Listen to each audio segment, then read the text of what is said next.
Hai teman-teman semua, di sini saya akan membawa materi tentang sistem endokrin.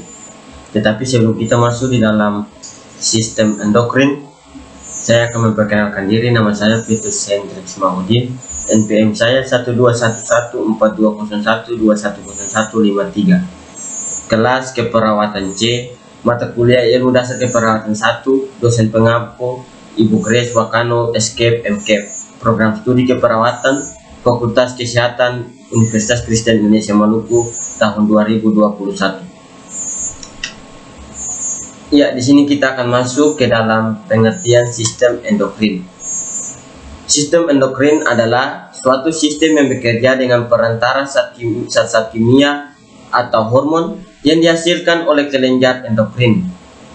Kelenjar endokrin merupakan kelenjar buntu atau sekresi internal yang mengirimkan hasil sekresinya langsung masuk ke dalam darah dan cairan limfe, beredar dalam jaringan kelenjar tanpa melewati duktus atau saluran. Permukaan sel kelenjar menempel pada dinding stenoid atau kapiler darah. Hasil sekresinya disebut hormon. Yang kedua adalah fungsi kelenjar dari endokrin. Yang pertama yaitu sebagai respon terhadap stres dan cedera. Yang kedua adalah pertumbuhan dan perkembangan. Fungsi yang ketiga adalah reproduksi. Fungsi yang keempat adalah homeostasis ion. Dan fungsi yang terakhir adalah metabolisme energi. Adapun jenis-jenis kelenjar sistem endokrin, ada 8 jenis. Jenis yang pertama yaitu kelenjar hipofise. Jenis yang kedua adalah kelenjar tiroid. Kelenjar yang ketiga adalah kelenjar paratiroid. Kelenjar yang ketiga adalah kelenjar thymus. Kelenjar yang keempat adalah kelenjar suprarenalis. Kelenjar yang kelima ada kelenjar pienalis. Kelenjar ketujuh ada kelenjar pankreas. Dan kelenjar yang kedelapan adalah kelenjar kelamin. Kita masuk ke dalam kelenjar yang pertama yaitu kelenjar hipofisis. Kelenjar ini memegang peranan penting dalam menyekresi hormon dalam semua organ endokrin atau sebagai pengatur kegiatan hormon yang lain dan mempengaruhi pekerjaan kelenjar yang lain. Pada hipofise diatur agar setiap kelenjar endokrin sendiri-sendiri atau bersama-sama dapat melaksanakan fungsi dengan baik dan terordinasi. Fungsi kelenjar hipofise dapat diatur oleh susunan saraf pusat melalui hipotalamus. Sebagai pengatur dilakukan oleh sejumlah hormon yang dihasilkan oleh hipotalamus akibat rangsangan susunan saraf pusat. Hormon yang mengatur fungsi hipofise disebut sebagai hipofisiotropic hormon atau yang dihasilkan oleh sel-sel neurosekretori yang terdapat dalam hipotalamus. Adapun juga bagian-bagian kelenjar hipotalamus, ada kelenjar hipofisis anterior mengandung banyak sel sekretori menghasilkan hormon antara lain. Hormon yang pertama ada hormon somatotropin. Yang kedua ada faktor pelepasan kortikotropik. Yang ketiga ada hormon tirotropin. Yang keempat ada ganoderotropin releasing hormone atau GnRF. Selanjutnya ada hormon prolaktin. Ada hormon perangsang melanosis atau MSII. Adapun kelenjar hipofisis posterior bekerja sebagai struktur penunjang bagi ujung-ujung saraf hormon yang dihasilkan. Ada terdapat dua yaitu hormon antidiuretik dan hormon oksitosin. Kita masuk ke dalam kelenjar yang kedua yaitu kelenjar tiroid. Kelenjar tiroid menghasilkan hormon tiroksin. Pembentukan hormon tiroid bergantung pada jumlah yodium eksogen yang masuk ke dalam jaringan tubuh, sumber utama yang memelihara keseimbangan yodium dalam makanan dan air minum. Terdapat gambar kelenjar tiroid di bawah. Fungsi lain dari hormon tiroid. Yang pertama fungsi yaitu untuk mempengaruhi pertumbuhan dan maturasi atau pematangan jaringan tubuh, penggunaan energi total. Yang kedua, mengatur kecepatan metabolisme tubuh dan mempengaruhi ke beberapa reaksi metabolisme dalam tubuh.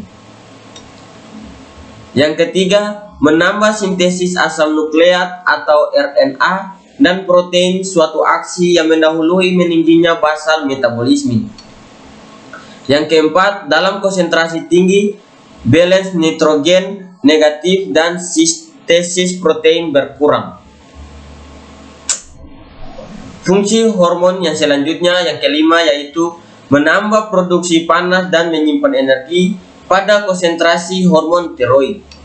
Dan yang terakhir, ada absorpsi intestinal dari glukosa bertambah lancar oleh hormon tiroid yang memungkinkan faktor toleransi glukosa dan abnormal yang sering ditemukan pada hipertiroidisme.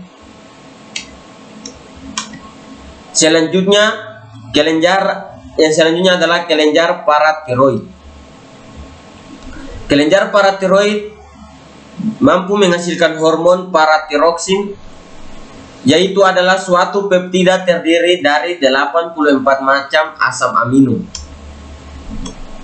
Terdapat gambar di bawah yang membawa kita ke dalam kelenjar paratiroid. Ada epiglotis, faring, kelenjar tiroid, trakea, dan kelenjar paratiroid. Fungsi hormon paratiroid ada beberapa. Yang pertama, memelihara konsentrasi ion kalsium plasma dalam batas yang sempit meskipun terdapat variasi-variasi yang luas. Yang kedua, mengontrol ekskresi kalsium dan fosfor oleh ginjal yang mempunyai efek terhadap reabsorpsi air dari kalsium dan sekresi fosfor. Yang ketiga, untuk mempercepat absorpsi kalsium di intestinum. Yang keempat, jika pemasukan kalsium berkurang, hormon paratiroid menstimulasi resorpsi tulang sehingga menambah kalsium dalam darah manusia. Dan yang terakhir, dapat menstimulasi transport kalsium dan fosfor melalui membran dari mitokondria. Selanjutnya, kelenjar timus. Perlu kita ketahui bersama bahwa kelenjar timus adalah suatu sumber dari sel yang mempunyai kemampuan imunologis, yaitu suatu sumber sel yang mempunyai kemampuan imunologis, kemudian sumber hormon yang mempersiapkan proliferasi dan maturasi sel-sel yang mempunyai kemampuan potensial imunologis dalam banyak jaringan lain. Kemudian selanjutnya untuk mengaktifkan pertumbuhan badan sehingga pertumbuhan sangat meningkat pada masa bayi sampai masa remaja dan setelah masa dewasa pertumbuhan akan berkurang. Yang keempat, mengurangi aktivitas kelamin. Di atas terdapat kelenjar timus. Kelenjar selanjutnya, selain kelenjar timus, ada juga kelenjar suprarenalis. Kelenjar ini terdiri dari dua bagian, yaitu bagian luar atau korteks yang berasal dari sel-sel mesodermal dan menghasilkan hormon-hormon yang dikategorikan sebagai hormon steroid. Bagian dalam disebut medula yang berasal dari sel-sel setosdermal dan menghasilkan katekolamin. Di samping terdapat gambar dari kelenjar suprarenal. Kelenjar selanjutnya yaitu kelenjar pienalis. Perlu kita ketahui bahwa fungsi kelenjar pienalis ini belum diketahui secara pasti. Kelenjar ini dapat menghasilkan sekresi internal dalam membantu pankreas, dan kelenjar kelamin berperan penting dalam mengatur aktivitas seksual dan reproduksi manusia. Kita masuk ke kelenjar yang selanjutnya yaitu kelenjar pankreas.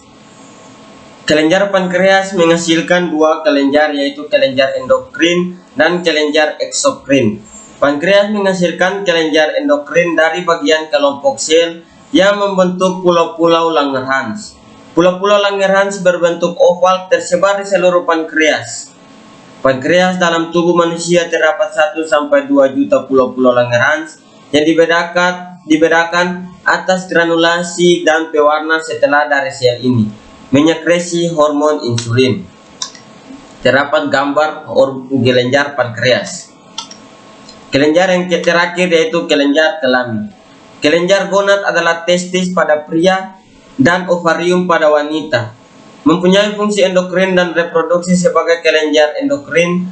Testis menghasilkan hormon seks yaitu androgen dan sperma, sedangkan ovarium menghasilkan estrogen dan progesteron serta memproduksi sel telur. Fungsi hormon testis untuk merangsang produksi sperma, bertanggung jawab untuk perkembangan karakteristik, meningkatkan dorongan seks, mencatatkan pertumbuhan masa pubertas, merangsang penutupan lempeng epifisis. Fungsi hormon ovarium, estrogen, mendorong perkembangan folikel, karakteristik perkembangan seks sekunder, pertumbuhan uterus dan payudara, mendorong penumpukan lempeng epifisis. Kemudian ada progesteron, mempersiapkan rahim untuk kehamilan. Ya, sekian dan terima kasih teman-teman semua karena sudah mau menonton video ini. Dan sekian dari video saya. Apabila ada kekurangan dalam video saya minta maaf. Dan untuk teman-teman semua, jangan lupa support channel ini dengan like, komen, dan subscribe. Bye-bye.